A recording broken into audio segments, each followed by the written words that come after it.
Ahora, aquí hay algo bien importante que a mí me gusta transmitir. Una es, no todos tienen que ser emprendedores. Yo estoy totalmente en contra de estas ideologías o visiones de estas universidades que es como de, si tú ven aquí tendrás la actitud emprendedora y, o sea, no, creo que hay una gran mentira ahí. No todas las personas tienen que emprender. No todo emprendimiento es bueno y no por ser emprendedor eres mejor. En el ecosistema que vivimos, todos cumplimos un rol.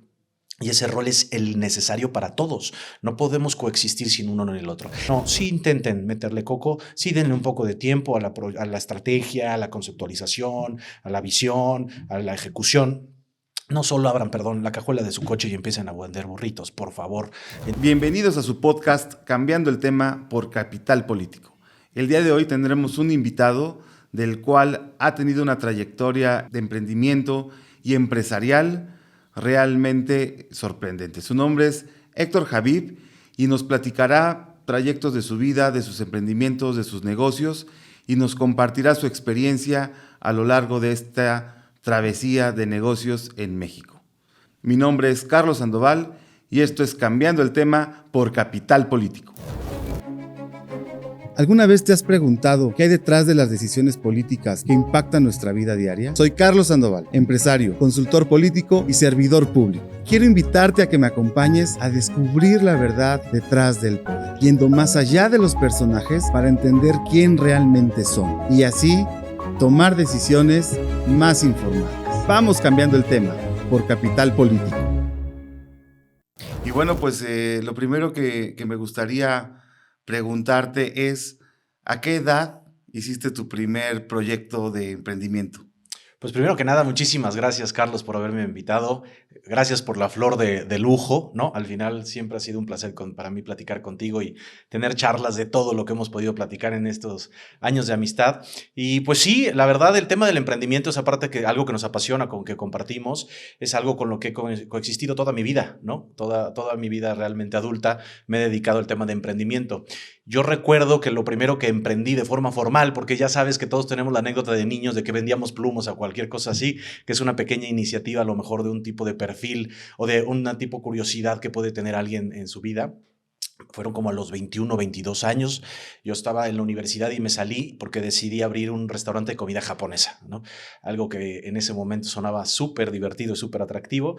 Muy chico, definitivamente fue un desacierto la edad que tomé para tomar esa iniciativa, porque de hecho, derivado de eso fue que dejé la universidad. O sea, no continué mis estudios porque se me hizo más fácil el tema de emprendimiento. Entonces, el primer concepto real, así con tangible material, ya con un tema más establecido, fue este restaurante de comida japonesa hace varios años ya, que pues la verdad al principio fue una experiencia maravillosa, continuó siéndolo, ¿no? Hoy sigue siendo yo creo que uno de los proyectos más bonitos que he construido hasta el día de hoy. Y entonces ahí en ese, digamos, en ese primer proyecto ya te enfrentas a proveedores, te enfrentas a contratos, te enfrentas a clientes, obviamente, te enfrentas a reclamos, etcétera, ¿no? Y digamos, ¿cuáles fueron los aprendizajes que te llevaste y que obviamente nos puedes compartir? Creo que el tema del emprendimiento lo que te va dando, te va forjando en el camino es la capacidad de poder, una, resolver problemas, como bien lo planteas, o sea, es decir, hay muchas variables en el tema de, no solo la calle, en el mundo en general, sino en el tema del emprendimiento se van presentando muchos retos, retos que no existen en un libro, retos que aparentemente no puede alguien transmitirte, tienes que vivirlos. Ahora, hay muchas formas de cubrir esa curva de aprendizaje, pero en lo particular, este concepto del restaurante para mí fue muy importante porque me dio el entendimiento de lo que se necesita en una estructura tan importante como es el tema de la comida. Es decir, no solo es tener una buena idea, no solo es tenerle ganas, ¿no? Hay que tener muchas otras cosas, como el tema del manejo de los alimentos. Temas de licencias, es importantísimo. Yo creo que el emprendedor tenemos el tema de la iniciativa, de las ganas, del entusiasmo. Sin embargo, hay un background enorme de cosas que se tienen que cumplir en normas, ¿no? En cosas del público, las exigencias, el concepto del trato, la atención al cliente, el tema de recursos humanos. Yo creo que hasta el día de hoy sigue siendo el mayor reto, no solo del emprendedor, sino del empresario en general. El tema del factor humano, que es indispensable para cualquier empresa y sobre todo para un emprendimiento, es algo que no hay una forma fácil de poder llevarlo a cabo. Creo que uno de los retos que más me dejaron ese modelo de negocio fue la comprensión, no la comprensión, el reto que significa el emplear a una persona o el abrir plazas de trabajo, ¿no? Para ti, ¿cuál sería la diferencia entre un emprendedor y un empresario? Yo creo que el emprendedor es, como yo me lo defino, el emprendedor es cuando tienes un autoempleo. ¿A qué voy? Tú mismo tienes una idea, pero tú mismo generas el que tú vas a hacer prácticamente todo, ¿no? Y el empresario generalmente ya es una etapa madura del emprendimiento, es decir, pasa a una etapa en la que a lo mejor ya no es tan operativo o físicamente presente, sino ya es un tema de estructura en el que empieza a tener planteamientos de liderazgo, tomas de decisiones, pero desde una posición más analítica, no de esfuerzo, de trabajo. Para mí el emprendedor en general, independientemente que sea un emprendimiento una innovación, porque también puede haber emprendimientos de empresarios muy grandes que abren una línea nueva de negocio en el que hacen una innovación de algún aspecto, pero para mí el entendimiento del emprendedor es esta persona que está en el desarrollo o en la etapa inicial de un proyecto de negocio. Sí, que básicamente es el todólogo. Y el que le va a hacer la banda de todo, amigo, o sea, de hace todo. compras, atiende al cliente, limpia, barre, todo, todo, maneja sus redes, bueno, hoy todavía más cosas, ¿no? Pero sí, creo que, y la etapa del empresario es la segunda y la culminación es el inversionista, es decir, el empresario pues sigue teniendo una función, trabajo dentro de la empresa, ya no de una forma en la línea productiva o en la línea de trinchera, pero ya está en una posición de poder en la que las decisiones derivan de sus buenos resultados. Y el inversionista es la persona que solamente utiliza el dinero para colocarlo en proyectos distintos, diversificarse, pero realmente su esfuerzo es más en un tema estratégico que en estar tomando decisiones, estar haciendo planteamientos, hacer innovaciones. Es más como poner el dinero a trabajar que ponerse ellos a trabajar de forma directa, porque al final todo tiene un trabajo intelectual, mental, todo energético de todos los niveles, ¿no? Claro. Entonces, tú empezaste tu vida profesional en un emprendimiento a los 21 años. Correcto, sí. Y de ahí al Real has visitado distintos negocios, distintos proyectos, y de los cuales pues me gustaría que nos compartieras después de ese restaurante, qué pasó, qué funcionó, qué no funcionó y a dónde te fuiste. Claro. Sí, este restaurante, una gran escuela, porque aparte fue creciendo, fue interesante. Primero lo inicié como un proyecto de banquetes, de comida japonesa. Después agarré un local, ¿no? Y entonces producía los banquetes, pero puse 2 mesitas en la entrada. Y después me moví a un punto en el que ya tenía mesas, ¿no? Después ese punto de venta se convirtió en tener una terraza, ¿no? Y luego se dio la oportunidad que el locatario de junto se fue y entonces pues tiré la pared y agarré el local de junto. Entonces fue una progresión de un crecimiento bonito en el que fui conociendo y aprendiendo y desarrollando el tema de una microexpansión, que era solamente un mayor aforo, ¿no? Pero para mí en esa época era un gran avance, ¿no? Sin embargo, hay aquí algo muy interesante porque al final, a esa edad, lo que uno busca son estímulos, ¿no? Y los estímulos tienen que ver con un concepto de pasión. Y entonces yo estaba en este modelo de negocio porque era como un poquito lo que comprendía, ¿no? No es algo que yo dijera en mi vida, quiero hacer un restaurante de comida japonesa, sino era un poco la inercia de lo que había conocido, como una expertise un poco en lo interno familiar. Y entonces dije, lo hago, ¿no? Y en el camino, lo que me di cuenta fue que iba desarrollando las aptitudes que tenía a nivel creativo. Sin embargo, viene un antecedente, bueno, surge un hito en mi vida, que es que descubro los puros. Yo nunca he fumado cigarro en mi vida, yo no lo sigo sin fumar, pero en esa época me surge la oportunidad de probar un puro, ¿no? Y algo en mí, porque aparte yo soy así, intenso, apasionado, como desbordado por ocasiones, que ya intento cada vez ser más sereno, pero pruebo el puro y algo pasa dentro de mí y dije, yo quiero hacer algo con esto. O sea, esto es espectacular porque nadie está haciendo algo con esta cosa que es fantástica, ¿no? Entonces me vuelvo un poco obsesivo, generalmente lo tiendo a hacer cuando tengo algún tipo de idea o proyecto, y entonces me meto y empiezo a buscar y empiezo a investigar y empiezo a volverme un aficionado del tema del puro. Y en ese caminar me da una sensación, recuerdo que veo un video en YouTube, porque en esa época pues lo que había era YouTube, ¿no? Empezaba como más o menos este tema, y veo un cigar bar que se llamaba Macanudo en la ciudad de Nueva York, ¿no? Unos pequeños fragmentos del lugar, y dije, ¿cómo no existe eso aquí? ¿No? Macanudo, de la misma marca Macanudo. Exactamente, es un cigar bar en Nueva York, no se siga todavía, pero se veía espectacular en la ambientación, la gente elegante, fumando un puro, tomando un whisky, música de jazz de fondo. O sea, un mundo que yo dije, ¿cómo no existe algo así? Y es donde, de una forma abrupta, impulsiva, ¿no? Decido que ya no me interesaba nada que tuviera que ver con la restaurantería y que quería yo abrir un cigar bar, ¿no? Y entonces ahí es donde me cambia el chip y entonces cambio este modelo de restaurante que también ya me tenía muy desgastado. También, a lo mejor, si hubiera sido el negocio más exitoso, pues simplemente abro otra cosa y lo dejo. Pero el restaurante, lo que pasa es que en el tema del restaurante, que a veces las personas no entienden cuando quieren este modelo de negocio, todos ambicionan tener un restaurante porque es muy atractivo comer rico y invitar a tus amigos, ¿no?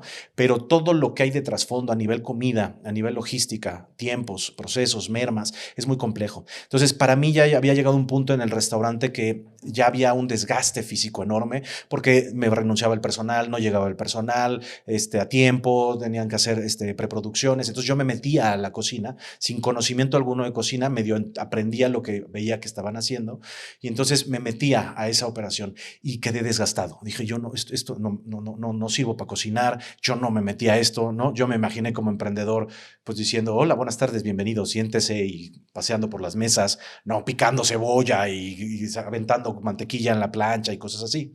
Entonces, para mí el desgaste ya era demasiado. Era trabajar 18 horas, o sea, era cerrar a la 1 de la mañana, pararse a las 7 de la mañana, ir al mercado a comprar las cosas para abrir a las 12 y estar todo el día en ese restaurante, el lunes a domingo, ¿no? O sea, porque si yo cerraba un día, sentía que perdía ventas. Que eso también es algo bien importante. Nada vale tanto como el descanso. El descanso es reparador, es preferible cerrar un día, aunque no tengas el capital todavía para sostenerlo, y reactivarte, porque si te mantienes en estas jornadas que yo, digo, también la edad me lo daba, ¿no? Pero las jornadas estas larguísimas de tanto tiempo me desgastaron física y emocionalmente. Sí, pero física, intelectual, mentalmente, no lo vale. Emocionalmente, sí, tiene que haber un descanso. Sí, no lo vale. Y lo aprendí a la mala. Entonces, por eso es que cuando tengo este descubrimiento del puro, veo una alternativa creativa en el salirme de este modelo de negocio sin tener una sensación de pérdida. Más bien era como transito. Ya pasé por este proyecto, siento que ya tuve lo que necesitaba de ese proyecto y ahora me quiero ir sobre este, que también es otra cosa que aprendí, esta incansable necesidad de hacer algo más, ¿no? Y no sostener o mantener lo que ya está, sino esta hambre de buscar otras cosas, que eso también es algo que recomiendo que no lo hagan, ¿no? Y ahí es cuando decido hacer un giro, ¿no? Decido traspasar ese restaurante para capitalizar y poder poner el Cigar Bar como lo proyecta. ¿Sigue? No, ya no. Al final terminó, sí, ya no le di ninguna continuidad. No sé bien en qué terminó, pero evidentemente ya no está vigente ese lugar. Entonces ahí es donde hago esa transición y para mí este restaurante me mostró esta capacidad creativa que es indispensable en el tema de los negocios. Creo que las personas cuando son creativas, y la creatividad no es solo hacer un dibujo, la creatividad es encontrarle soluciones a cosas de formas. Nosotros los mexicanos tenemos mucho eso, ¿no? El de le encontraste la forma para que funcionara el motor poniéndole un chicle y una liga, ¿no? A lo mejor sin esa estructura tan metodológica como debería de ser, pero somos muy creativos a la hora de la toma de decisiones y de descubrir respuestas a las preguntas como se van planteando, ¿no? Sí, encontrar soluciones así como venga, prácticas, ¿no? Y con lo que tienes, ahora sí que con lo que hay, ¿no? Entonces, ahí eso es lo divertido. A mí este restaurante me mostró mucho esa capacidad que tenía. Una, de la fuerza de trabajo que tenía, o sea, la capacidad de poder de obsesionarme o entregarme a algo en tiempo, forma toda la vida, o todo el tiempo que necesitaba, y eso, entender que la complejidad de los proyectos tiene muchísimo más en fondo que solo en apariencia, y la posibilidad de darte cuenta qué tan creativo puede ser para resolver problemas, pero también para ofrecer productos, ¿no? O sea, al final no descubres el hilo negro. Yo eso lo he planteado varias veces. No se trata de descubrir algo nuevo. Generalmente se trata de buscarle un ángulo de innovación, algún factor que de diferenciador. No tiene que ser mayúsculo, no tiene que ser el factor, porque si no, como le digo luego a los emprendedores, es que cuando tú estás en la búsqueda del cambio radical, se vuelve algo ecléctico que nadie entiende y entonces se vuelve no solo disruptivo, fracasa, ¿no? O sea, porque no se trata de que ahora los tacos le quites la tortilla, le pongas lechuga y entonces ya, no, eso es disruptivo, no entra al mercado. Existe. Sí, y es una disrupción innecesaria, ¿no? Entonces, ahí es donde creo que también este restaurante me dio muchísima capacidad de visualizarme, porque aparte también, amigo, yo creo que coincidirás conmigo, el tema del emprendimiento tiene también mucho con el autoconocimiento. O sea, en tu desarrollo de personalidad, conforme vas creciendo, te vas mirando a ti mismo en las capacidades ilimitantes. O sea, en los dos sentidos. ¿Qué tantas capacidades tengo para cubrir ciertas cosas y qué cosas definitivamente no comprendo? Es un descubrimiento de ti mismo, obviamente con calle, ¿no? Pero interesantísimo, te vas dándote a ti mismo valor y también te vas mirando en tus límites, ¿no?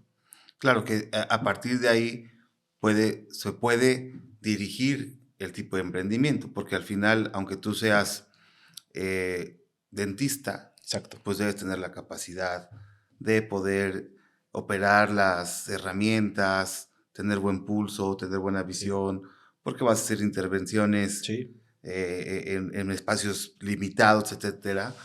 Si tienes capacidad para el tema de la comida, para el tema del servicio, para servicios legales, para Sí. servicios contables, para temas de arquitectura, en fin, cada poder o superpoder con el que ya naces, pues es lo que justamente con esta mirada interna vas percibiendo y dices, bueno, se me facilitan estas cosas. Uh-huh.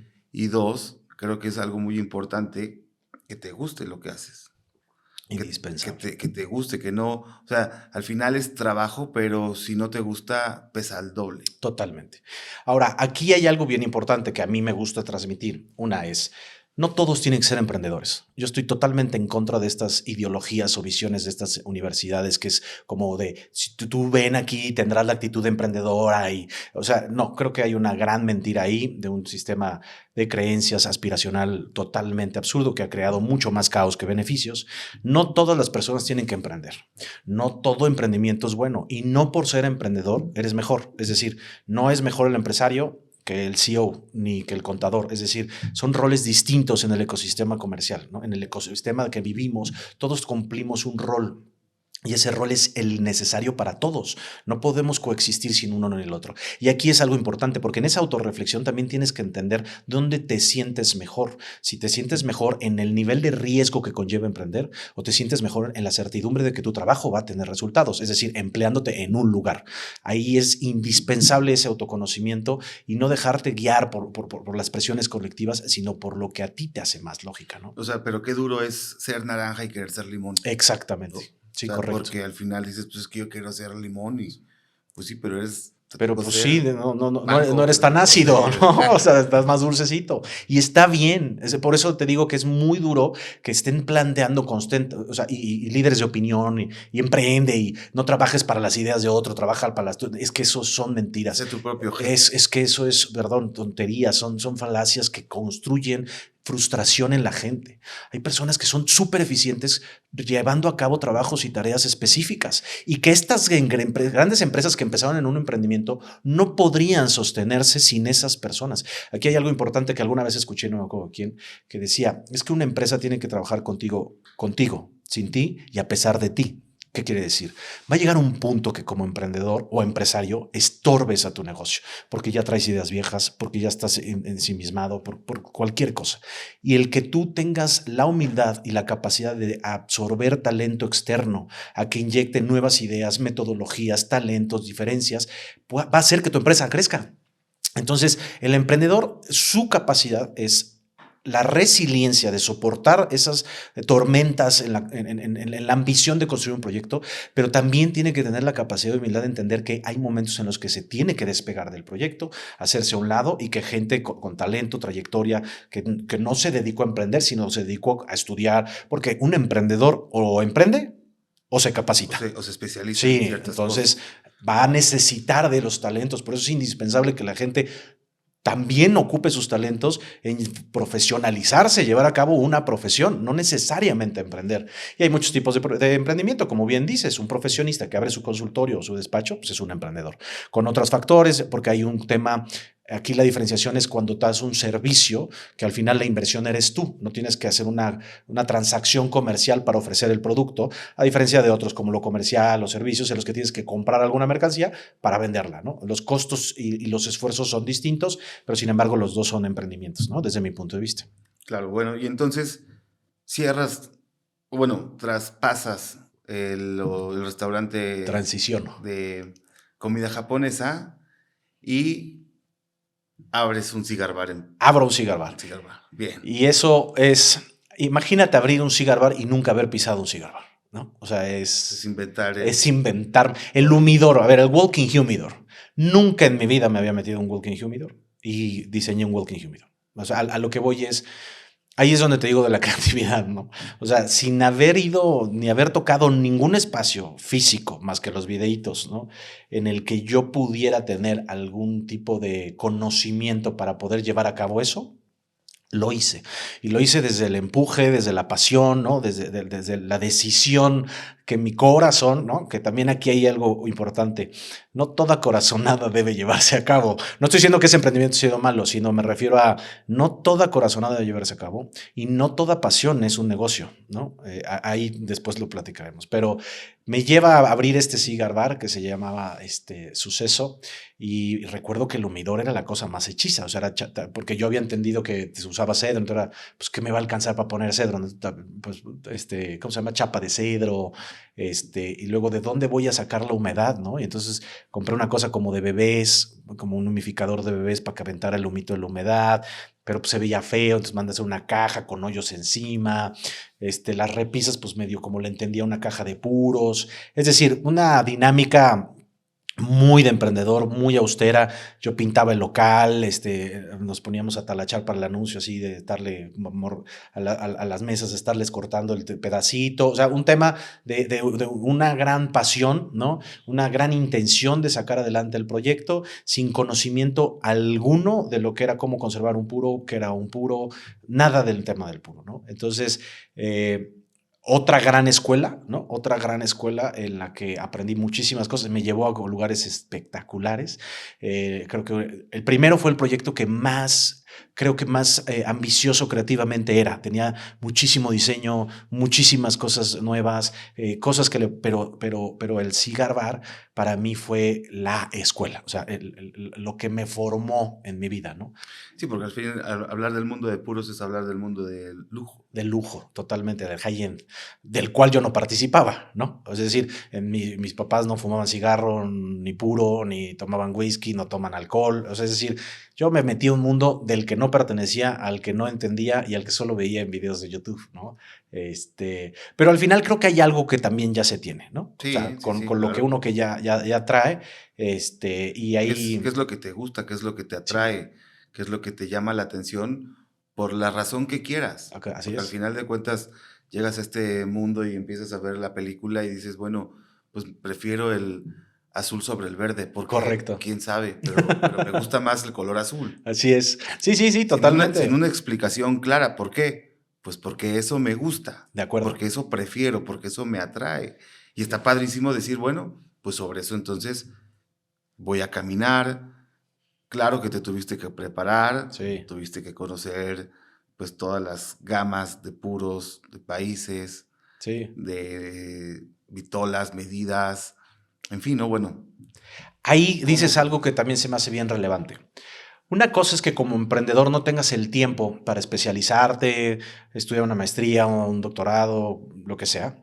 Y otra cosa es que no le eches tu tareita, que es escarbarle, ¿no? O sea, es decir, te obliga el negocio a que medio le entiendas a contabilidad, derecho y sobre todo el producto que estás vendiendo, ¿no? O sea, no se puede vender algo, ya deja que te apasione o no, ¿no? Sino que no lo entiendas, o sea, que no entres a profundidad, o sea, que lo descubras de forma más profunda que lo que el resto haría, porque entonces no sabes qué estás vendiendo. O sea, a mí me pasa a la fecha que hay marcas de puros que tienen vendedores que no fuman puro y a mí sería como mi lógica inicial es bueno, ponte que no lo fumes cada 8 días, pero te gusta, ¿no? Es decir, tendrías que tener por lo menos el conocimiento, la experiencia de lo que le vas a vender a la persona. Entonces, creo que ahí sí es algo importante que todo el que quiera emprender tiene que escarbarle un poquito en el tema del producto, servicio, lo que quiera que vaya a ofrecer al público.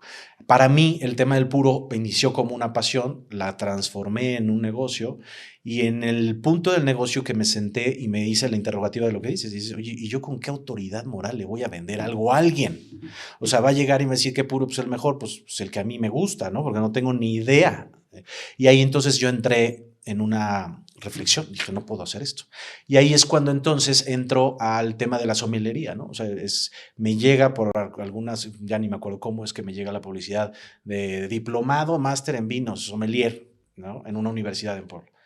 Y dije, pues esa es la ruta. O sea, es decir, porque a pesar de que yo buscaba información en línea de tema de puro en español, no había nada, ¿eh? O sea, nada. O sea, 2 que 3 sutilezas sin ninguna información de fondo. Y entonces ahí es cuando me meto al tema de la somelería y me pongo a estudiar un diplomado, vuelvo a lo mismo, no es algo muy largo, no es algo muy profundo, pero es algo que da herramienta. Y ahí es donde empiezo entonces un camino a entender metodología de la cata, análisis sensoriales, qué son los aromas, qué son los sabores. Y eso lo desplazo al tema del puro, ¿no? Es decir, lo acomodo en el tema del puro. Porque al final así es. Porque ese es el mundo del puro. Hablas de puros, hablas de chocolates, hablas de café, hablas de vino, hablas de destilados. En todos vas a encontrar una nota de cata. Y ese es el perfil. Y ahí va la capacidad que tú también vas desarrollando en tus sentidos, sobre todo el olfato y del gusto, porque si yo te digo, sabe anís y nunca has probado el anís. Correcto, sí. Sí. ¿De qué estoy hablando? Tu perfil organoléptico depende de las experiencias de vida. Una nota de cacao y no has probado el cacao, que no es chocolate, o sea, cacao, pues no sé. Es como le decía luego en las catas que hacíamos, le decía a la gente, pues es como si vas con un francés y le dices, esto tiene un aroma de pasote. Te va a decir, ¿y eso qué es? Es como cuando los sommeliers en México llegan y dicen, es que esto tiene aroma a sotobosque. Ajá, ¿y eso dónde hay? Es decir, claro. ¿Te lo haces? Sí, por supuesto, porque hay un esnovismo enorme en ese tema. Y que ahí creo que fue que se me hizo sencillo conectar en YouTube con la gente, porque yo no traía ese novismo, porque yo no tenía esa pretensión. Yo lo que quería era hacer conocer mi cigar bar, ¿no? Y que fueran a fumar a mi cigar bar. Entonces no era pretencioso lo que estaba haciendo, sino al contrario, lo que yo estaba intentando era transmitir la experiencia, y la experiencia de alguien que fumaba y estaba aprendiendo. Pero sí lo hiciste con un personaje, con todo un set, ¿no? Sí. ¿Cómo? Igual padrísimo. me dio Dios a entender. Creo que funcionó. Funcionó muy bien, la verdad, lo de YouTube. Yo hoy sigo sintiendo muchísimo cariño de gente que me escribe y me dice, gracias a ti empecé a fumar puro. Digo, híjole, ya después de tantos años, qué padre haber tocado a la gente de esa forma. Me llena de una satisfacción enorme, porque al final, para mí el puro sigue hoy en día, como tú bien lo sabes, pues los dos somos grandes aficionados del puro, sigue siendo una experiencia, no un producto de consumo. O sea, yo al final puedo no fumar puro y no tener ningún problema, pero este producto en particular, como yo lo decía, se me hacía voluptuoso. Es esta capacidad de poder disfrutar algo por el hecho del producto con la variable del contexto. No como el cigarro, que, perdón, se me hace burdo porque solamente es un consumo desde una necesidad fisiológica, porque ya necesito ese producto. Y el puro no. Yo hasta la fecha no conozco a ninguno, y mira que he conocido muchísimos fumadores de puro, a ningún puro que tenga una necesidad fisiológica sobre el puro. Generalmente es un gusto, ¿no? Y hay pocas cosas hoy en la vida, como lo decía en las experiencias que daba, hay pocas cosas hoy en la vida que solo son por sí mismas para dar placer. Es decir, el vino, que si tiene antioxidantes, que si el brandy, que te sube las calorías para que si tienes frío. Es decir, todo tiene al final un recurso en el que te pueden dar un planteamiento en que te va a aportar algo. El puro no te aporta nada, no te da zinc, no te da vitamina D, nada. Es un producto que está hecho y solo diseñado para darte placer, no tiene otra función. Y eso es padre, ¿no? Porque a pesar de que sea un producto que te promueva el placer, no te lleva al solo gozo de placer. Siempre te obliga a tener un contexto. Por eso se me hace tan elegante ese producto. Sí, claro, o sea, porque lo puedes fumar en distintas partes, con distintos compañeros, con distintos amigos, haciendo, muchos fuman jugando golf, sí, muchos fuman, a lo mejor escribiendo, y en el contexto social, pues es de los más ricos en lo personal. Y es que es una versatilidad enorme, como la dices, porque es un producto que si lo fumas solo no se ve mal. Quiero ver si te echas tus whisky solos, a ver qué opinan. Si lo fumas con amigos, se comparte y se disfruta. En pareja, es agradable, ¿no? Es decir, en prácticamente todos los contextos sociales, a ver, que sean permitidos los fumadores, porque también son muy rechazados en algunos aspectos, claro. Pero en esas variables siempre es entrada, siempre hay acceso del puro en cualquier tipo de dinámica social. Lo que callamos los fumadores. Eso ya será otro video, ¿no? Bueno, y entonces, a partir de ahí, ¿cómo ¿Cómo continuaste? Sí, pues tenía este cigar bar en el centro de Puebla. Al principio inicié con cocina, porque era lo que entendía, ¿no? Como tiene que haber cocina, vendíamos cortes, y era como un tipo de restaurante en el que tenía el walking humidor, porque tenía todavía miedo de apostarle completamente a un negocio sin alimentos, ¿no? Al final era como lo que yo entendía que existía.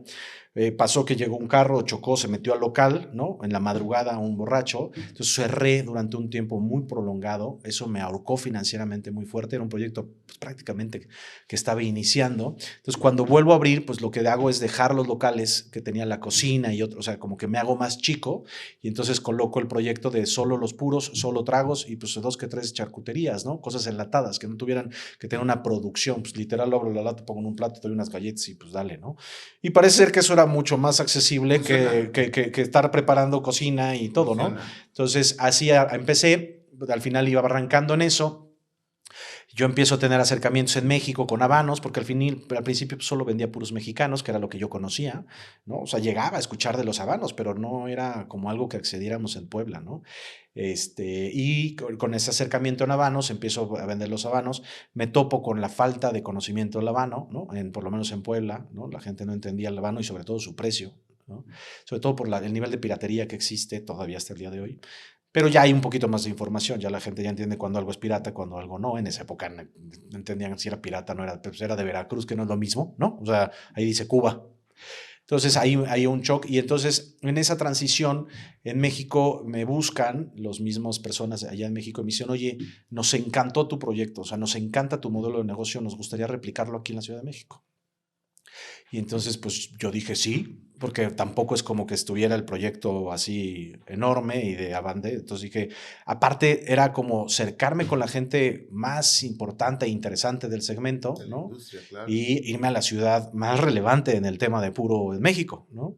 Entonces no la dudé, me fui y le dejé el cigar bar a mi papá como para que lo operara y me fui allá y entonces allá empezamos a operar el cigar bar en Polanco, que también nos tardamos un ratote en abrir, pero ya logramos abrir y en ese proceso pues cerró el de Puebla, ¿no? Porque al final sí tenía mucho ese proyecto alma mía, ¿no? Entonces, al no estar yo sugiriendo, o sea, era un problema, el problema de esos modelos es que no son escalables. Ahí sí, para que veas, un cigar bar no es escalable, porque el nivel de capacitación que necesitaría alguien para poder operarlo a un nivel de feeling, te transmito la experiencia, porque al final, como yo decía en Suceso, lo que yo vendía es el tiempo transformado en experiencia, ¿no? O sea, es decir, tú llegabas y yo hacía todo para que tu tiempo ahí fuera una experiencia, no como en otros lugares que solo vas a un consumo, ¿no?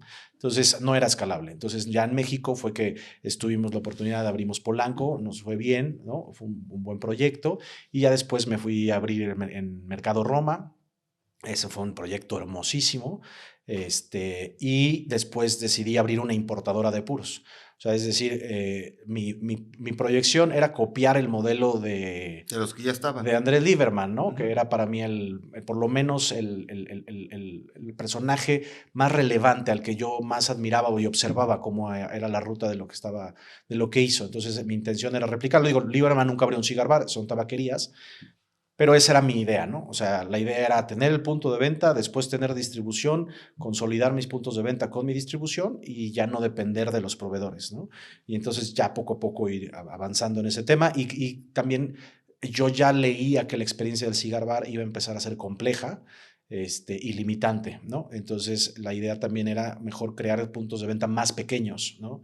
Porque Cigar Point era un lugar muy grande, entonces era consolidar proyectos de lugares, espacios más pequeños, más acogedores para bajar costos, sobre todo porque sí veía que venía ya un conflicto que bien, ya está, ¿no? Que es la ley antitabaco, ¿no? O sea, que era una gran limitante para escalar o crecer cualquier modelo de negocio, estar en contra de la ley, ¿no?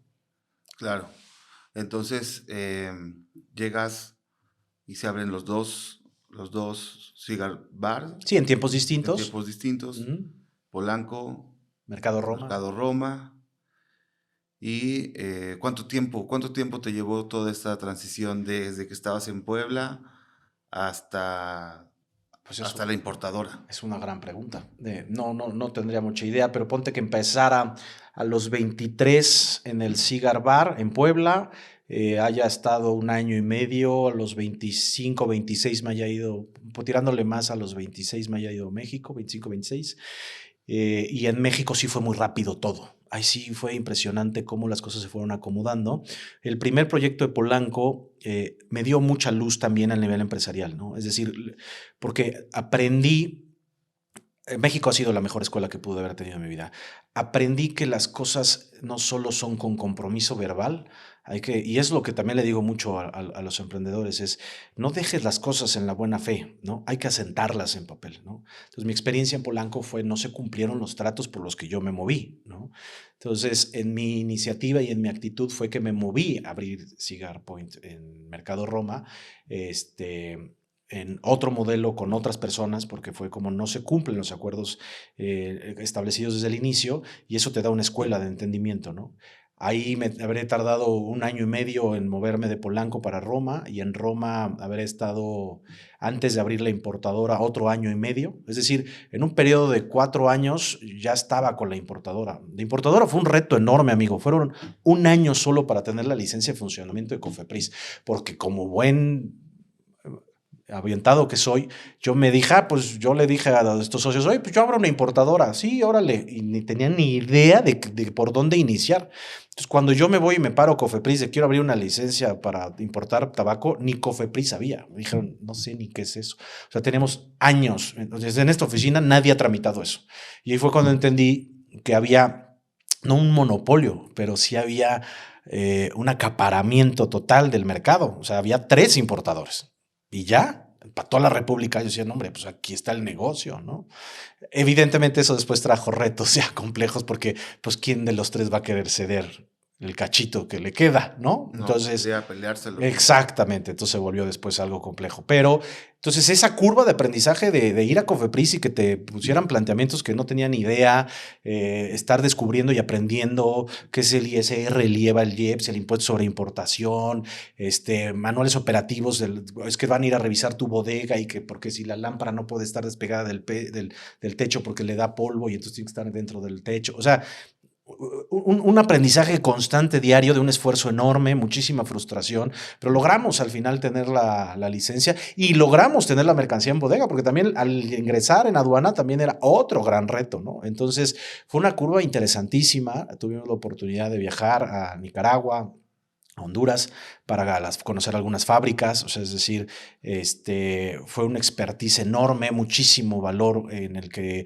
fui entendiendo un poquito cómo se maneja eso, la complejidad también, porque el tema de estos, le llaman importadores específicos, que es tabaco, alcohol, drogas, porque pues tienen una hiperregulación, ¿no? Entonces, fue una curva interesantísima, en un proceso muy rápido, definitivamente, también porque yo siento que estaba en el momento con mucho más empuje, ¿no? Es decir, dentro de mi proyección es, bueno, ya salí de mi pueblo, ¿no? O sea, ya salí del pueblo, ya llegué a la gran ciudad, soy un provinciano y estoy en las grandes ligas, me estoy codeando con las personas más importantes del medio, ¿no? Y entonces, como mucho empuje, mucho arrojo, mucha seguridad, mucha confianza, yo hago todo, puedo todo y con todo a todos, ¿no?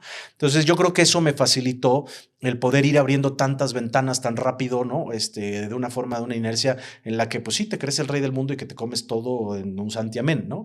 Ahí creo que fue eso que me fue dando esta capacidad de en tan poco tiempo, pues ya literal, estar compitiendo pues, con los que llevaban 30 años en el mercado, ¿no? Que creo que eso también fue un factor que el mercado resintió, dijo, y provinciano, ¿en qué momento se nos metió aquí a competir, no? Entonces, fue un proceso hermoso, divertido, frustrante, doloroso, de todo. Y también tuve un socio que admiro, quiero y profundamente siempre estaré agradecido.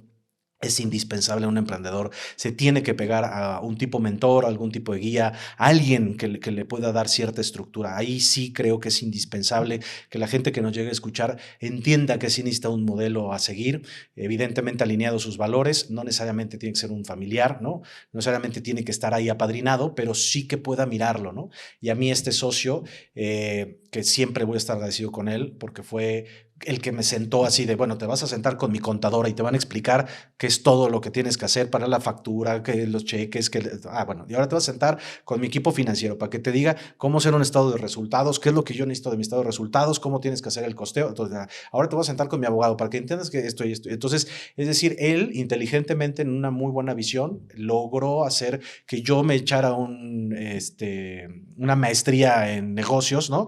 Con él en su empresa muy grande, no trabajando en la empresa, no participando, sino colocándome en las áreas que él concebía que eran las importantes para el negocio. Y entonces, pues yo ahí estaba mamando, de verdad, enamorado de todo lo que estaba entendiendo, aprendiendo, y pues eso también me daba muchísima estructura, que es la que creo que hoy es lo que puedo yo hacer. Es decir, esta gran capacidad que me mostró este socio de todas estas grandes herramientas que existen en las empresas es algo que es indispensable para cualquier nivel de emprendimiento. Fue básicamente una universidad de negocios, pero ya aplicados a la vida real, y que pues, ya estaba jugando tu lana. De otros. La lana de otros, un alto riesgo, porque al final pues, tú eras el que daba la cara, el que tenía la responsabilidad, el compromiso. Y entonces, ¿qué pasó? Pues mira, al final todo tiene una polaridad, ¿no?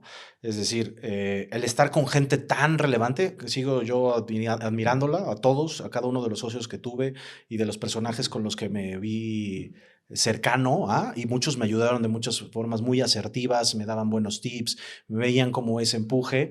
Creo que ese es el lado valioso, ¿no? En el que tienes que observar cómo te enseñan. Todos hasta la fecha siguen siendo personas súper relevantes, empresarios súper importantes, pero viene la polaridad en el que al final pues tienes 26 años, ¿no? Y entonces empieza a existir soberbia, empieza a existir cierta prepotencia, empieza a existir pues yo puedo todo contra todos y como pueda, ¿no? Y entonces pues eso a nadie le va a caer bien. O sea, al final ese tipo de perfiles yo sigo creyendo que no son buenos. O sea, yo entiendo lo que es el empuje, el arrojo, la confianza en ti mismo, pero hay una línea muy delgada y tenemos que tener la serenidad y la capacidad para mirar cuando ya es un tema de confianza y cuando es un tema de soberbia, ¿no? Entonces, creo que empiezo yo a tener actitudes un poco más soberbias, más arrojadas de las necesarias, menos conciliadoras, más retadoras, más confrontativas con mis socios o con las personas con las que estaba lidiando. Y fue pues esto genera desgaste, no genera negocio, ¿no? Y creo que se fue eso, desgastando la relación. Yo también me fui desgastando físicamente, amigo, porque al final vuelvo a lo mismo, no son negocios escalables. Cuando la gente me dice, oye, pongo un cigar bar, sí, si te quieres encadenar el resto de tu vida, ¿no? No creas que vas a poner 5, 8, 16 y no. Entonces, ese concepto de yo estar otra vez tantas horas sentado y ahora en el high-end, o sea, sí, claro, tomando un Macallan 18 y fumándome un Romeo y Julieta White Churchill todos los días, pues físicamente subí de peso, dormía mal, era mucho alcohol, mucho tabaco, mucha desvelada, muy jajaja, muy afuera, muy superfluo. Empecé a perder como capacidad de decisión porque al final pues estás como demasiado metido en un tema de estímulos, ¿no? Y entonces yo tomé una decisión también. Me acuerdo que cuando ya no me pude amarrar las agujetas de mis tenis, fue ¿qué estoy haciendo? ¿No? Entonces reculo y entonces empiezo a dejo de consumir alcohol, empiezo a hacer ejercicio, le bajo al tema, y empieza una fricción, porque dicen, pues es que la gente iba a echarse un trago contigo y ahora ya saliste con que no, porque voy a ir a hacer CrossFit al rato, ¿no? Entonces empezó a ver en los clientes un cierto, pues como queja, ¿no? Con mis socios de, oye, pues si yo venía siempre y Héctor estaba como disponible, ¿no? Y yo les decía a mis socios, porque me decían, oye, le digo, oye, pues yo no soy fichera, ¿dónde está en mi contrato, no? Le dije, pero ¿y a poco ustedes me van a pagar mis pulmones y mi hígado cuando tenga 70 años, no? Entonces, te digo, esas actitudes, a ver, pude buscar otra herramienta, tuve que haber buscado, es decir, como que me quise despegar del negocio cuando al 100% yo era el operativo y al final era el alma del lugar, ¿no? Entonces, como que me quise empezar a despegar, como que quise empezar a ser más supervisor, y todavía no estaban tan consolidados los negocios como para que me pudiera dar ese lujo. Y entonces ahí es donde se generó mucha fricción. Entonces la decisión que yo planteé ante el consejo fue, oye, pues ¿por qué no me absorben? O sea, me compran, ¿no? Me despego y cada quien agarra su rumbo. Yo ya me voy por mi camino, les dejo lo que está y pues cada quien bien, ¿no? Y así fue. Y derivado de este gran socio, porque bueno, los demás estaban un poco más molestos con la idea, ¿no? Y José, que es un empresario muy inteligente, que es una persona muy brillante, dijo, sí, sin problema. O sea, sí creo que eso es el siguiente paso, ¿no? O sea, no me gusta la idea porque pues, al final teníamos una buena relación, pero me dice, pero yo veo mucho desgaste, o sea, veo ya mucha fricción, veo muy complejo sanar esta relación, ¿no? A menos que te sientes en el banquito de socio, pero pues yo decía, ay, ¿yo cómo gano? O sea, ¿y de qué vivo? ¿No? O sea, no estoy en una posición en la de me vengo al asiento de socio y que alguien opere y yo de qué subsisto, ¿no? Al final, pues yo necesitaba los recursos que estaba jalando de ahí, ¿no? Entonces, eso hicimos la venta de mi participación en los cigar bars, y yo decidí que voy a abrir ahora mi cigar bar yo solo, bueno, con otra persona, pero ya sin tanta estructura de tantas personas, ya yo quiero tomar la iniciativa, las decisiones, o sea, ya yo absorberlo de forma más presente. Y entonces es cuando decido abrir el Vitolario en Santa Fe, ¿no? Y pues llega la pandemia, ¿no? Y ahí fue otra gran experiencia de vida, porque pues al final no pude consolidar la apertura, ¿no? Se me presenta pandemia y pues no abre el proyecto, ¿no? A ¿Llevas pesar. a la mitad o...? Sí, ya estábamos avanzados en la obra, ¿no? Agarramos un local que no tenía nada, pusimos piso, plafones, extracciones, aire acondicionado en una plaza. Entonces ya estábamos al 80% de obra. O sea, realmente ya eran acabados, ya teníamos adelantos de los muebles, pues realmente ya era una cosa muy simple de avanzar, pero sí, definitivamente, a ver, la persona con la que me asocio, un hombre brillante, admirable, financiero, trabaja en la banca, fue el que dijo, stop, ¿no? O sea, prefiero perder dinero que endeudarme. Y esto va a que nos vamos a endeudar y yo no le juego, ¿no? Entonces, en el momento lo sentí como o sea, ya no le estás apostando al proyecto, ¿no? Y a la larga digo, pues qué inteligente, cabrón. O sea, sinceramente cuando, vuelvo a lo mismo, por favor, búsquense a alguien listo en sus vidas. Y fue claro, o sea, perdimos dinero los dos, pero salimos tablas, ¿no? O sea, es decir, no. Cada quien su golpe. Sí, porque si hubiéramos intentado abrir, puta, pues nos hubiéramos creado una deuda de quién sabe cuánto tiempo, de cuánto dinero, porque la pandemia duró un ratote, ¿no? Entonces, fue una buena decisión el hecho de que no abriéramos. Entonces ya no se pudo consolidar ese proyecto por esa etapa que hubo en el mundo, ¿no? Y entonces, ¿qué sucede en Ciudad de México? ¿Qué pasa con México? Pues se paraliza. Lo que yo veo es que en Puebla todavía la gente salía y todo, en la Ciudad de México paralizados. O sea, yo en el departamento que estaba no podía salir al pasillo. O sea, si salías las cámaras del edificio, llegaban los policías y te decían, métete a tu departamento. O sea, no podías estar en los pasillos, no podías salir. Eso sí, en la Ciudad de México sí fue drástico, ¿no? Entonces, ahí yo empiezo algo que hoy entiendo, que es replanteamiento. Creo que lo que hablaba del principio, la creatividad, la capacidad. Creo que uno de los talentos que debe autoobservar un emprendedor y alguien en la vida en general es la resiliencia y la capacidad de reconstruirse desde la nada. O sea, es decir, entender que la vida y la voluntad de Dios no siempre es el que nosotros queremos. Y entonces la capacidad o la neuroplasticidad que tengan las personas de adaptarse a las cosas como se presenten, creo que ahí es donde está el verdadero éxito y creo que ahí es donde están las personas que generalmente generan valor. A mí me viene esta crisis en las que me quedo con 0 pesos porque todo lo que me habían pagado pues se fue al modelo de negocio y no tenía un ingreso, porque no es como que tuviera un trabajo o tuviera otro negocio del que participar, ¿no? Entonces, en esa reflexión fue que replanteé mi vida en general y en todos los aspectos. O sea, y seguiré haciendo esto, o sea, buscaré abrir otro cigar bar, o sea, me seguiré planteando acá. ¿Qué voy a hacer? ¿Cómo voy a resurgir? ¿En qué momento ya no tengo nada de lo que construí, ¿no? ¿Y qué puedo hacer para reconstruir? Y ahí fue donde empieza una introspección y entra toda una catarsis, una crisis, creo que es la segunda crisis que tuve en mi vida.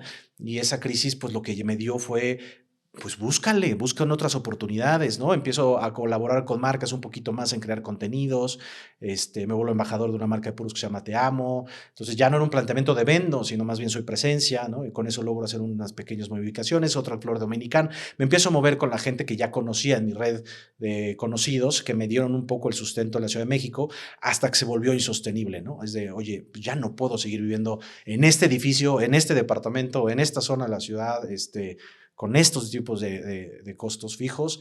Y un buen amigo, hace muchos años, me voy a Monterrey y me dice, nos fuimos a comer, ¿no? Estamos fumando un puro. Todas las experiencias agradables que tengo en mi vida es con un puro en la boca.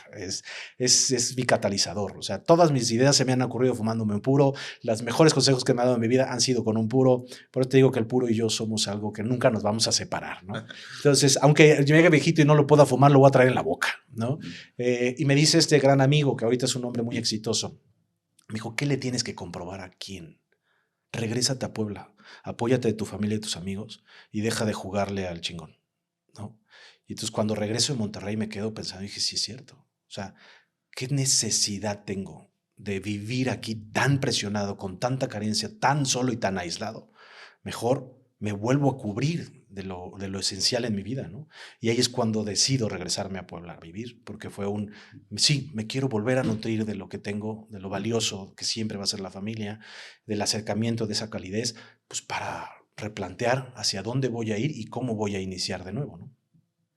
¿Y entonces qué era? ¿Del 2021, 2020? Sí, pues empezó la pandemia y al año de pandemia. Yo ya las fechas ya las tengo bien distorsionadas, amigo. Ya la verdad no lo tengo, pero claro, pero todavía cuando arranca pandemia estuve un año más, que fue lo que terminó mi contrato del departamento. Decido no renovar, me vengo a Puebla, me voy a un departamento aquí en Puebla, y cuando yo estoy haciendo toda esta reestructuración mental, profesional, me viene una pregunta que es la de, ya no entiendo la masculinidad, ¿no?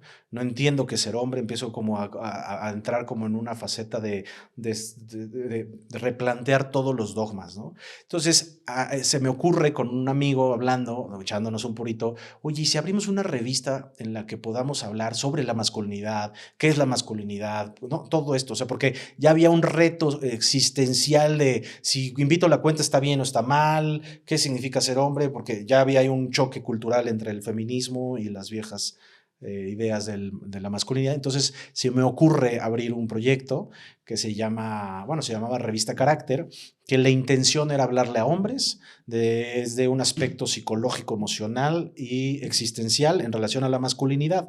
Bueno, lo mismo, sin tener una idea de nada, sin haber escrito nada en mi vida. Bueno, pero es que es algo que viene en tendencia, o sea, el tema de la masculinidad y la de la reconstrucción, de construcción masculina. Desconstrucción que le llaman, que se me hace una falacia ahorita ya, pero en ese momento fue muy padre. Entonces construyo ese proyecto con un primo, nos ayuda, nos financia y la arrancamos, se llama Carácter y empezamos a trabajar con el tema de masculinidad y padre, la verdad un proyecto que me vuelve a mostrar, ¿no? Cómo redactar un artículo, porque entonces yo era el que curaba los artículos de los colaboradores, el que supervisaba los artículos, la edición, a ver, cosas que en mi vida, o sea, yo fumaba puro y tomaba whisky, ¿no?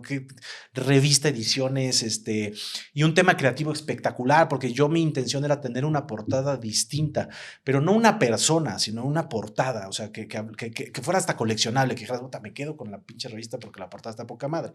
Evidentemente no entramos en una fase impresa, era totalmente digital, y el proyecto fue padre porque pues, fui aprendiendo otro tipo de cosas, conociendo otro tipo de gente y bueno, por lo menos me quité mi neurosis de la masculinidad. No sé si a alguien le ayudé en algo, pero por lo menos a mí sí me resolví, ¿no? O sea, ya no tengo esa duda existencial en respecto a la masculinidad. De como hombre, ¿cuál es mi rol? ¿Cuál es mi rol? ¿Dónde estoy? ¿Qué pertenezco en la sociedad? Mi función. ¿Y qué está bien y qué está mal en relación a lo que yo hago, aprendí y ejecuto, ¿no? Pero hay muchas cosas que sí has ido aprendiendo y insisto, lo que te decía hace ratito, es qué te gusta y para qué eres bueno. Correcto. Con esas dos. Y todo siempre hacia adentro. A lo que voy Claro. Es que soy bueno jugando fútbol. Pues a lo mejor no eres bueno jugando fútbol, a lo mejor eres bueno coordinando tus extremidades. Es decir, busca esa alternativa en la que no sea la carga solo ese producto o ese estilo, porque si se te quita, sientes que pierdes toda tu virtud, y las virtudes son tuyas, son propiciadas de Dios, pero tú eres el canal. O sea, no es eso, o sea, eso es a lo que me refería. Y claro, tampoco caigamos en el pensamiento mágico, coincido contigo, ¿no? Es que yo quiero ser astronauta, mijo, vives en México, no hay ni escuela, o sea, échale un poquito de coco, o sea, sí, pero esta narrativa que viene con esto de todos son emprendedores, esta narrativa de todo lo que te imagines puedes hacerlo, no. No puedes ser jugador de básquetbol si mides 1.50, o sea, es decir, no, sí No, hay que ahora ser sí un poquito. como dicen, no todo lo que se quiere Exactamente. se puede. O sea, Y no todas tus pasiones tienen que ser negocio. O sea, si a ti te gusta tocar la guitarra, pero eres tímido, bueno, para eso son los hobbies. Exactamente, traduce eso en un hobby. Como ahorita, yo ya no me voy a quedar puro. El puro es mi hobby. No tengo que generar dinero con eso, pero no tengo que descartarlo de mi vida. Que dejar, ¿no? Yo creo que a los que nos gusta es algo que siempre va a estar en nuestra vida. Totalmente. Entonces, ahí es donde creo que este aprendizaje me fue llevando a ver, la fuente soy yo. No es el producto, no es el negocio, no es lo que haga afuera, es lo que yo estoy haciendo con las herramientas y virtudes que Dios me dio, ¿no?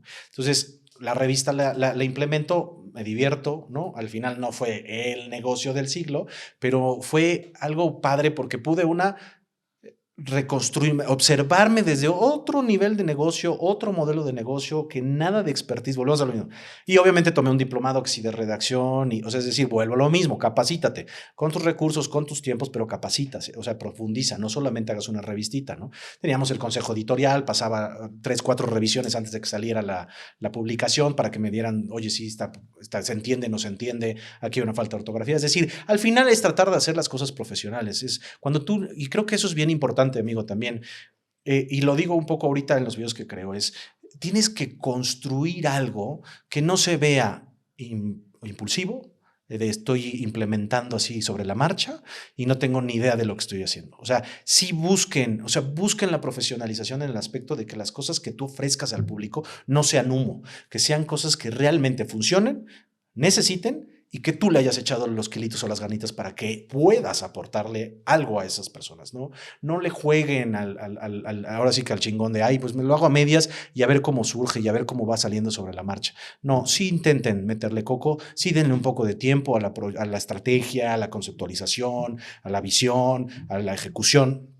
No solo abran, la cajuela de su coche y empiecen a vender burritos, por favor.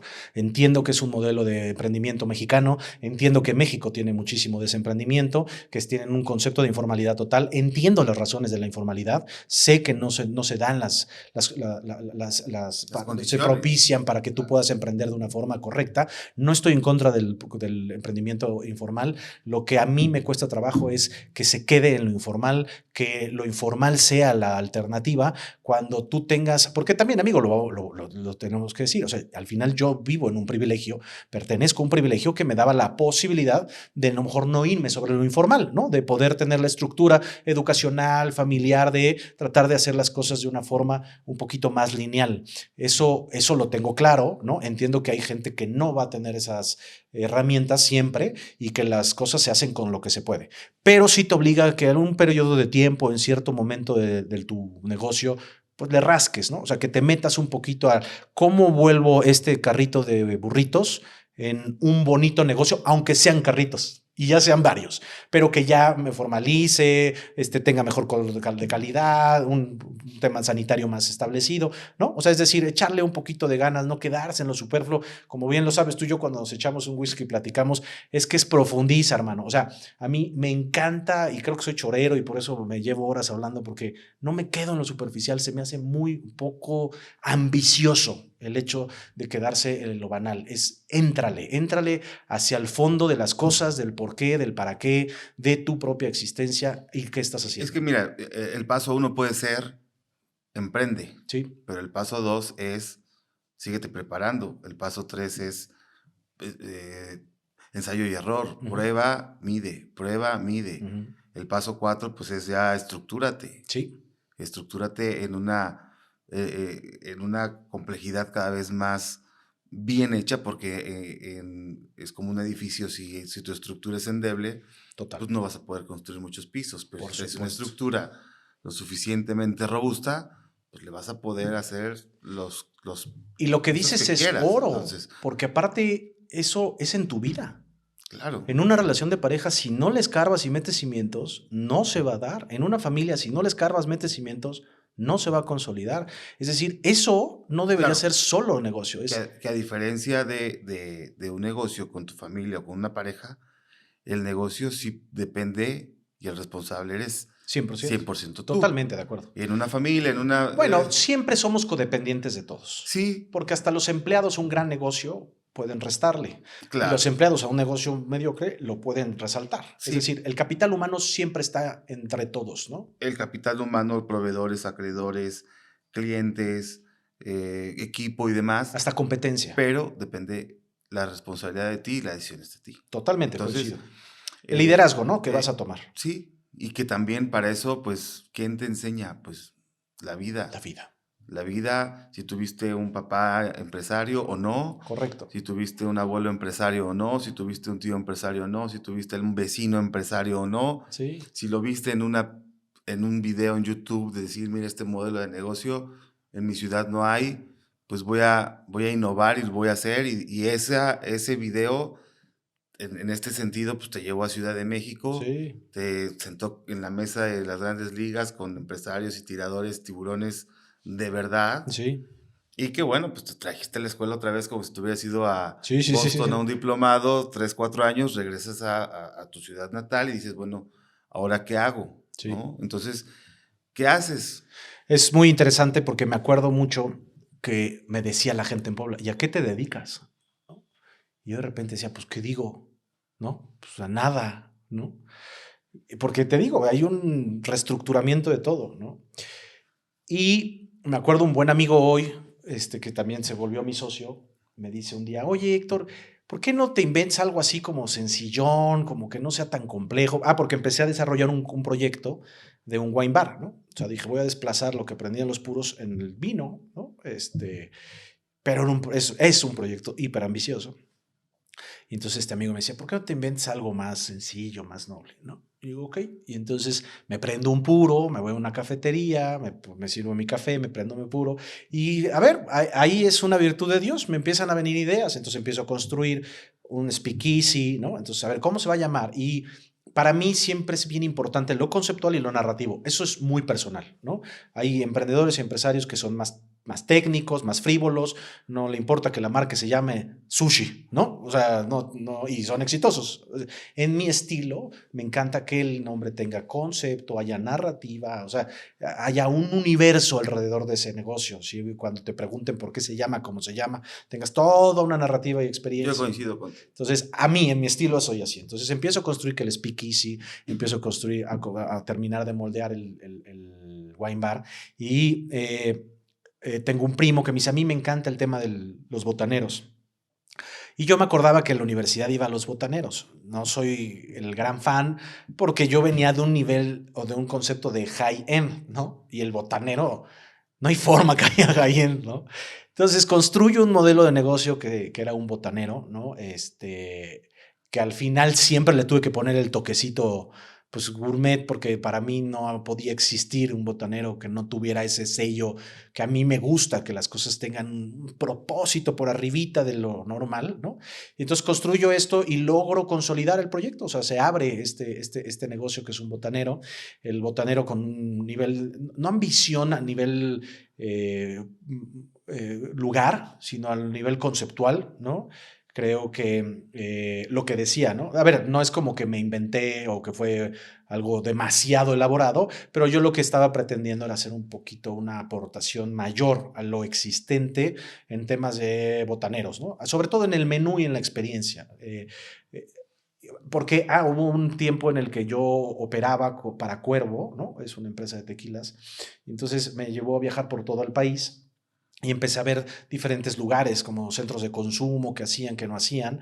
Esa experiencia con Cuervo también fue muy interesante porque al final nunca fui empleado, yo era proveedor, ¿no? Y también me enseñó estos tiempos de créditos de 90 días y que no te pagan y tú ya pagaste los viáticos y traes un sistema ahí atrasado de cobranza y pues, son empresas enormes y pues esa factura trae una coma, me la vuelves a hacer.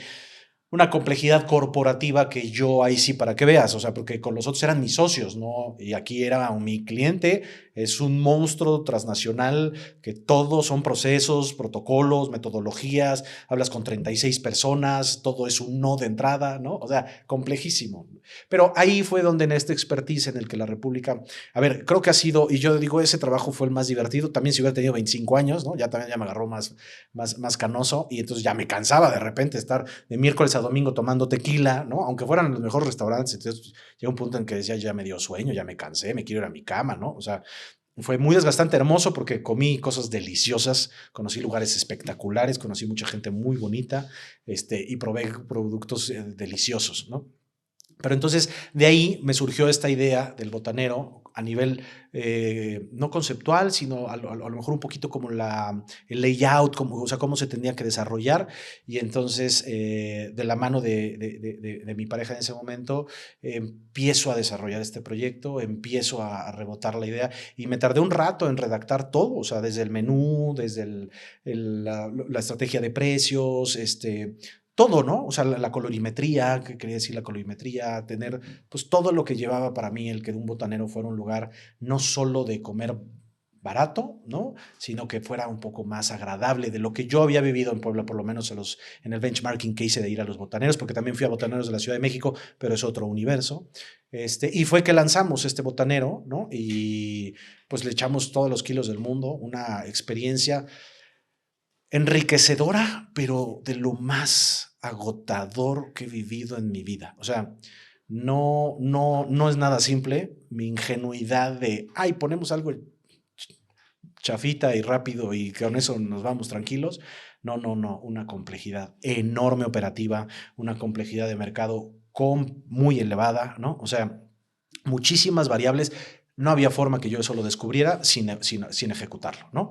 En la que se volvió un modelo de negocio en el que me retaba diario. Entonces era una presencia física, un desgaste mental, emocional, fuerte, muy fuerte. O sea, de verdad, amigo, fue un año en el que creo que nunca había sentido tanta presión, tanto estrés, ¿no?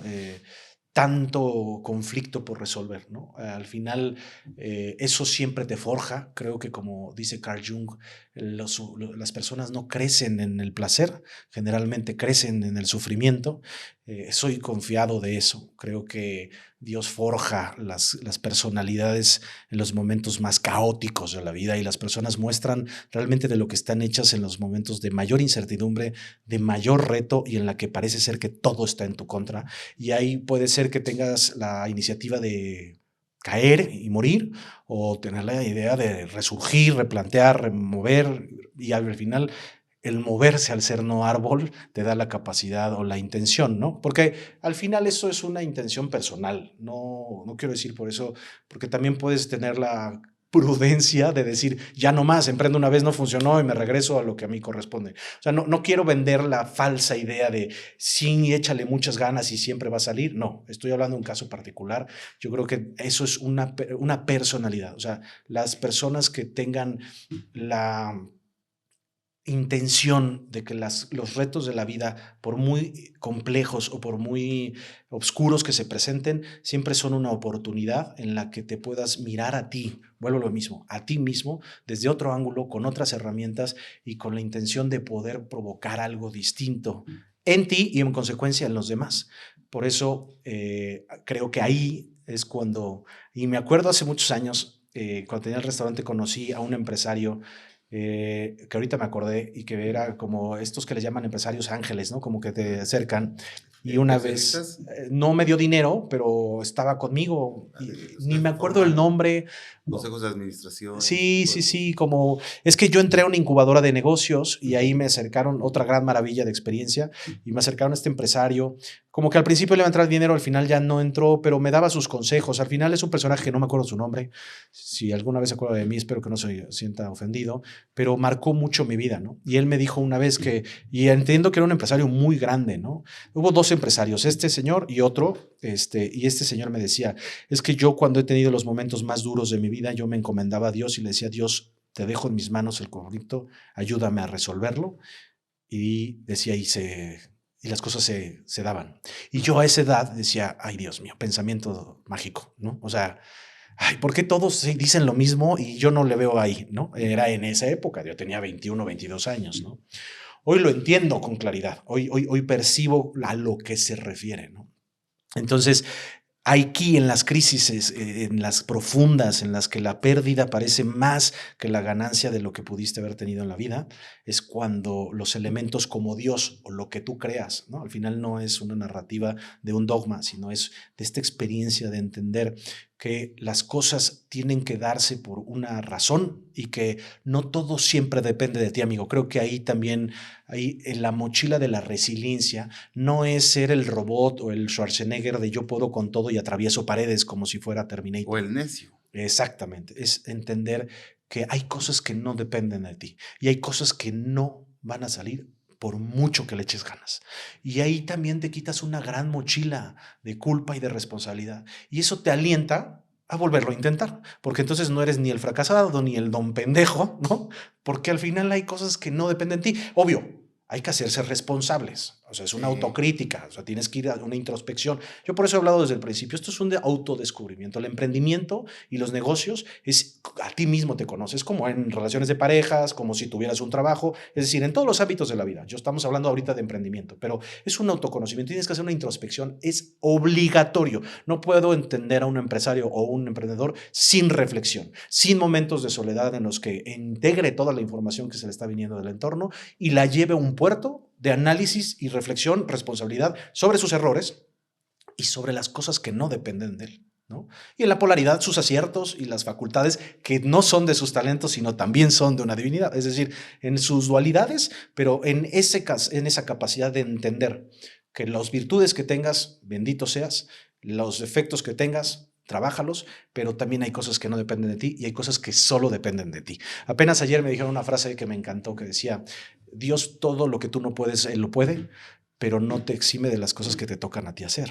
Es decir, no es un todo depende de mí, pero nada se va a dar sin ti. O sea, tienes que accionar, tienes que ser el eje, tienes que ser el frente, tienes que ser la compuerta que abra las cosas, pero tienes que tener la humildad de entender que si todo se da muy bien, es por tu esfuerzo, por una virtud, por una divinidad. Y si todo se va a la mierda, pues es por algunos tipos malas decisiones, pero también porque a lo mejor no era el camino, no era la forma, algo te estaba tratando No de era el decir. momento. Exacto, ¿no? Faltaba más. Algo que irás entendiendo con el tiempo. Al final, este tipo de cosas, ahí sí, solo el tiempo te da las respuestas.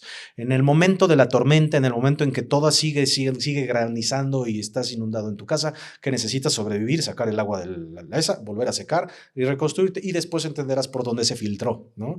Pero es en procesos, la vida es de procesos, y los seres humanos por lo menos necesitamos procesos en tiempos.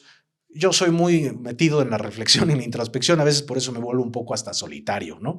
Y que es interesante porque es como esta polaridad en la que pues todos mis modelos de negocios con gente, charlando con gente, echando trago con gente, sentado hablando, dialogando, y soy súper solitario, ¿no? Y hay momentos en los que no quiero ver a nadie, estoy en mi casa, prendo mi puro y estoy conmigo mismo. O sea, tengo esa polaridad, no soy todo afuera ni soy completamente adentro. Yo creo que es un balance muy bueno. Lo llevo, ¿no? No sé si con la mayor de las virtudes, pero lo llevo. Disfruto mucho de mi tiempo aislado y disfruto mucho como las convivencias que tengo contigo o cuando conozco gente y trato de vincularme y yo siempre trato de tener un vínculo asertivo con las personas, ¿no? Porque me gusta, me nutre, ¿no? Y como soy chorero, como te podrás dar cuenta, pues hablar siempre es muy agradable para mí. Bueno, pero al final de cuentas, hoy por hoy ya con un sentido, con una experiencia, con descalabradas, con cicatrices, tienes una parada para dónde ir y hacia dónde vas. Ahora sí, con esa ya mochila, como le dices, pero de herramientas, como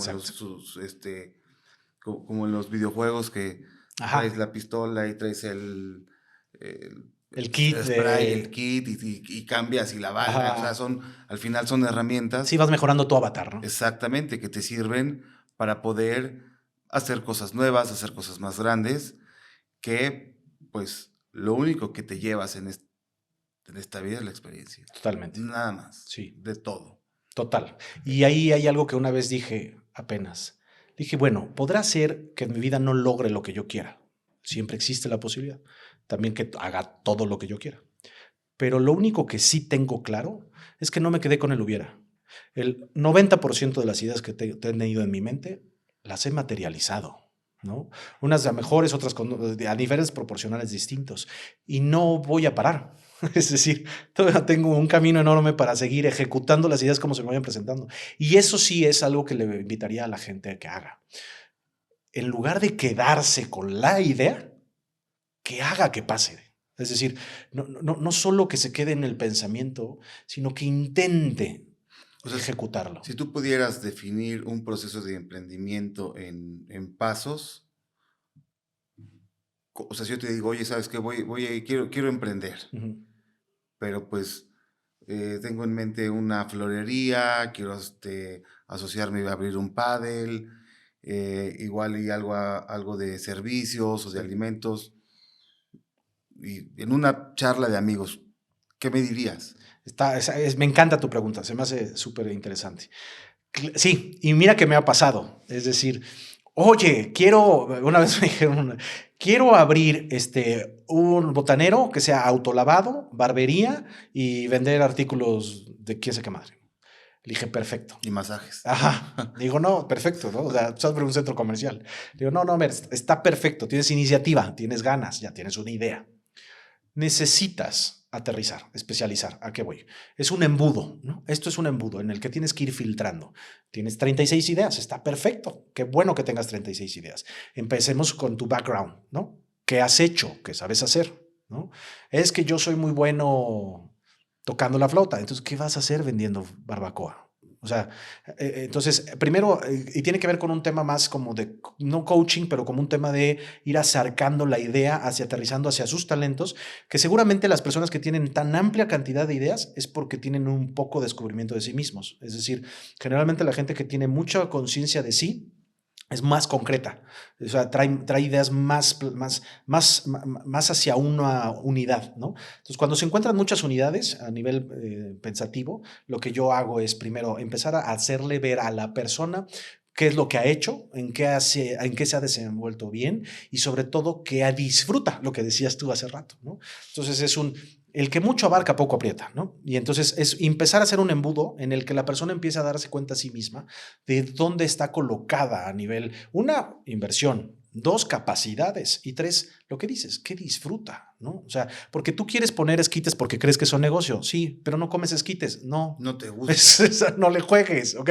O sea, lo que tú percibes como negocio no es solo porque sea buen negocio, es porque existe un contexto alrededor de ese negocio. Entonces, ahí empieza el embudo de ideas, es empezar a aterrizar y todo tiene que ver con la persona. O sea, el inicio es más un tema psicológico y de una guía interna de cómo acomodar sus ideas en relación a lo que esta persona está viviendo, porque una vez me pasó con un chavo es que yo quiero emprender. ¿Por qué? Pues porque veo que la gente es exitosa. No, pues no emprendas.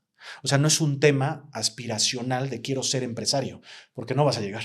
No. O sea, si tú vas a emprender es porque tienes ciertas aptitudes, ciertas actitudes y cierta visión. Y la visión no es solo hacer dinero.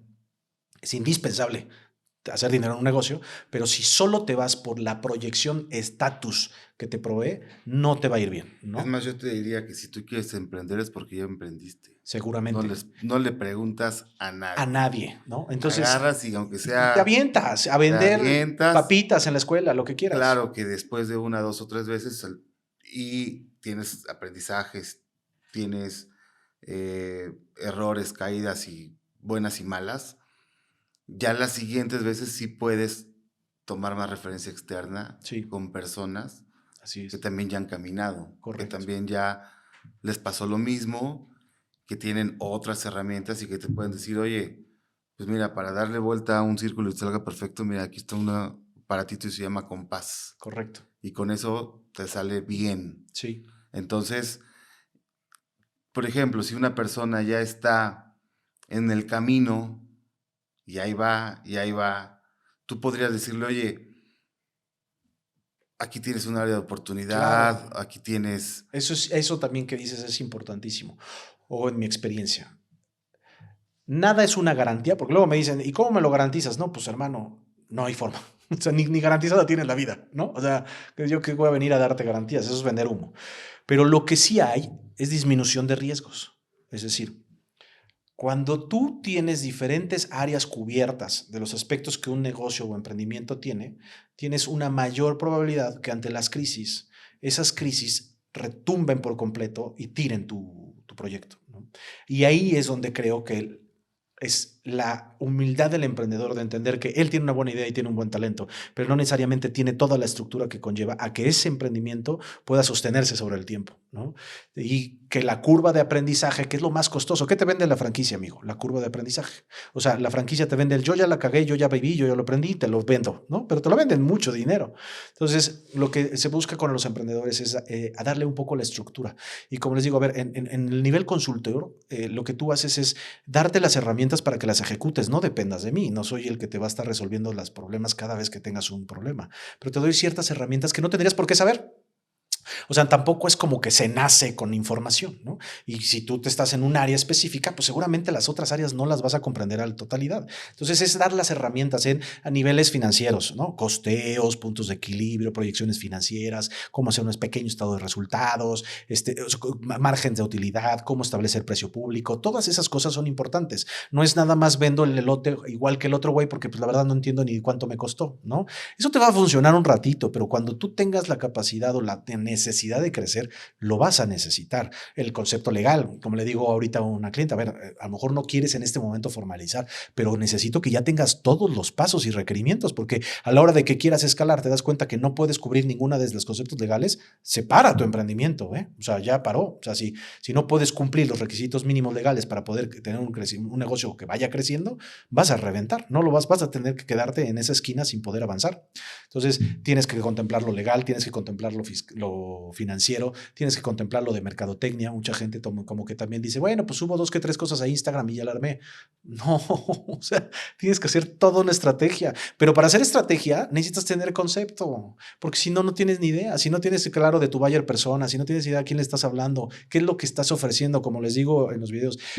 Si no me puedes explicar en tu negocio en una frase, no tienes ni idea de lo que estás haciendo. Ahora, puedes explicármelo. Vendo elotes. Ay, ¿por qué compro contigo y no con el del otro? ¿No? O sea, tiene que haber ahí algo en una narrativa que atraiga. No solo es lo que vendo, sino cómo te hago a que sea atractivo mi proyecto, ¿no? Y eso lo tienes que tener clarísimo. Y entonces tienes que tener narrativa y concepto, ¿no? Y entonces en esa integración de estos diferentes elementos es como les digo, a ver, imagínate que tú quieres establecer una promoción y no tienes ni idea de cuánto te cuesta. Entonces tú aventaste la promoción y a lo mejor estás en número rojo. ¿Por qué? Porque tu costo es distinto al que le copiaste la promoción. Entonces vas a caer en una inercia en la que vas a estar vendiendo, pero no vas a ver dinero, ¿no? Y le pongo la contraparte a los emprendedores. A ver, ya tenemos todo tu costeo, ya tenemos toda tu proyección financiera, ya tenemos tu punto de equilibrio. No te enganches, necesitas flujo de caja, ¿no? O sea, es decir, esto es información valiosa para la hora de tomar decisiones, pero a tu día a día de lo que vas a vivir es de flujo de caja. Porque si no tienes dinero en caja, no vas a poder pagar a nadie. Es preferible vender y tener liquidez que tener grandes márgenes al inicio, ¿no? Y ya pero si no tienes la estructura, va a llegar un punto en que cuando quieras corregir todo lo que hiciste, te va a costar mucho dinero en asesores que te van a sacar una millonada, a diferencia que ya entiendas cómo es, ¿no? Oye, ¿cómo hago una campaña de marketing? Pues mira, hermano, métete al Business Suite, entiende cómo se hace. No te desgastes en contratar a alguien. Cuando crezcas mucho, contratarás una agencia que te haga un desarrollo más complejo. Pero no le apretes al botoncito nada más de promocionar. O sea, no subas nada más el diseñito que diga promoción 2x1 en Maquis. ¿Cuántas ofertas? ¿Tú crees que la gente entra a Instagram para ver si encuentra un 2x1? Nada que ver, a nadie le importa. Todos los que vemos un anuncio en Facebook lo quitamos, es como, guácala, yo no quería que me estés vendiendo, ¿no? Entonces ahí es donde creo que viene lo valioso en que el emprendedor tiene que entender de, yo soy buenísimo en el sazón de mis esquites. O sea, puta madre, tengo los mejores esquites de la cuadra. ¿Por qué? Porque la receta es de mi abuela. Perfecto, agárrate, no te sueltes, aférrate a eso y lo demás no lo puedes delegar en contratar un equipo, ¿no? Pero necesitas educarte, lo que hablamos, informarte sobre los otros aspectos, no volverte un profesional, pero sobre los otros aspectos, para que tú cuando crezcas, oye, pues ahorita no vas a vender los elotes con IVA, ¿no? Pero sí entiendes que va a llegar un punto, primero Dios, que te vaya muy bien, en que tienes que contemplar que tu escote, tu esquite ya no vale 10 pesos, ¿no? Y que incluso cuando llegue ese punto y tengas asesores, sepas de lo que te están hablando. Exacto, para que no te den la vuelta, ¿no? De, ay, es que yo no sabía que mi contador no había hecho una declaración. Bueno, pero hermano, Observa, vuelvo a lo mismo, es que aquí te obliga, ¿no? El emprendedor, por eso te digo, es esta constante lucha con él estar en todos los frentes, ¿no? No ser el general de todos los frentes, pero sí tener claridad de los aspectos legales son irrelevantes. Yo como les digo a los emprendedores, o sea, tú ya arrancaste tu marca y ya viste si es registrable. O sea, por lo menos ya te diste, ponte que no te alcanza ahorita para registrarla, que sí te puede alcanzar porque no es una inversión muy alta. Pero ya investigaste, porque a lo mejor ya traes 3 puntos de venta y ni siquiera puedes usar esa marca. Y entonces vas a tener que replantear toda la estructura de la marca. O sea, es un punto inicial. Tu marca tiene posibilidad de ser registrada, o sea, para que te pertenezca o no. O sea, y hay veces que dicen, no, ahí vamos viendo. Bueno, pues ahí va. Cuando te des cuenta que ya no la puedes ocupar o que ya la registró alguien más, ahí me cuentas. ¿Cuánto te va a costar el rediseño de marca? A ver si no pierdes segmento, a ver si no pierdes clientes, a ver si no generas confusión. O sea, son elementos simples que parecerían de criterio, pero que no se dan, ¿no? Y por eso creo que vale la pena que a los emprendedores no se les venda la idea solo de abrir tu idea millonaria, ¿no? Sino buscar las cosas que conllevan a que esa idea sea ejecutable, se materialice y sobre todo, y lo más importante, como todos los que quieren hacer un negocio, es que crezca, ¿no? Claro. Entonces, para crecer, pues necesitas meterle más que solamente ganitas, ¿no? Y hay que meterle al fondo de entender todos los otros aspectos que conllevan el que esa marca funcione y crezca y que, no, como dices, no te estés sacando millones de pesos después porque te voy a registrar tu marca y te cobro 30,000 pesos y tú digas, pues es lo que vale, ¿no? Pues es que échale ganitas, métele, ráscale, digo, y no quiero meterme en broncas con los abogados que cobren eso, pero es un mele emprendedor, búscale, ¿no? O sea, búscale las cosas. Y creo que hoy en día es mucho más fácil porque hay mortales. toda la información Y con los y ChatGPT. puedes estar comparando que tu información o que lo que estás investigando sea veredicto, tenga fundamento, no sea un invento de la inteligencia artificial, sino que sí haya Así es. muchas fuentes que coinciden con el tema y entonces dices, pues va por aquí. Héctor, pues bienvenido siempre y qué gusto esta charla que hemos tenido pues de tu trayectoria empresarial. Espero que tengamos oportunidad en la segunda parte. Sí. Creo que hay muchas cosas que puedes aportar a los emprendedores, a los empresarios.